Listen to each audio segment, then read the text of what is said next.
Hey, what is going on, guys? I'm up here and welcome back to my channel. Hope you guys are all doing fantastic today. So today I'm bringing you guys my first impressions on Black Ops 2. So let's go ahead and hop right into this. So first thing I want to talk about is, the server problems. So there were some server problems when the game first came out, the first day, going into the second day, and the second night. So this is basically the way that I see it. When a first game comes out, when a first car comes out, when anything first comes out, there's normally some problems. It's just the way it is. Some people miss things and, don't find out about it until somebody tells them. So you can't really fault them because that's how everything goes. So, as far as the server problems, it's gonna get fixed. I think on the Xbox side it already is fixed. PS3 guys, I know we're still having some problems not too long ago. I don't know if that's been fixed yet, but I know it will be. They're definitely gonna be working on it because there's no way that they would just let something like that not get fixed. So don't worry about that. That will get fixed in time. Second thing I want to talk about here is the way the game plays. And, to me, it plays very, very well. It plays fantastically well. And, the thing is I really liked the kind of slow-paced action of, Call of Duty before, with Black Ops anyway. And, the thing is when you have a slower game, it allows you to be more tactical and, set up things, set up plays, and things like that. And that is what I love.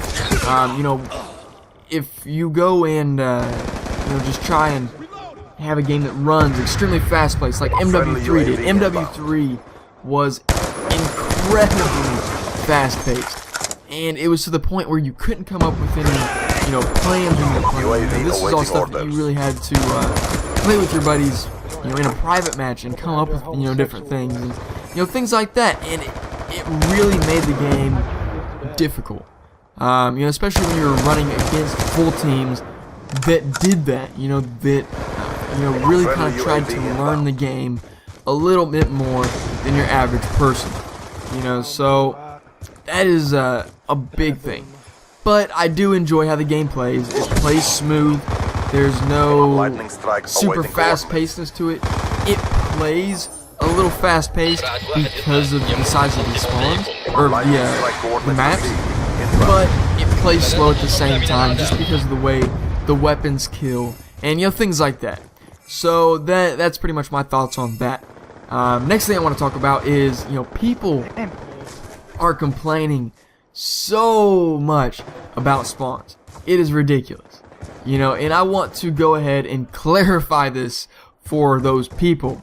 Those people who may not realize this or think about this, and not a lot of people do, I understand that, but how many spawns do you think there are on a Nuketown sized map versus, let's say, an array sized map? Just think about that for a second.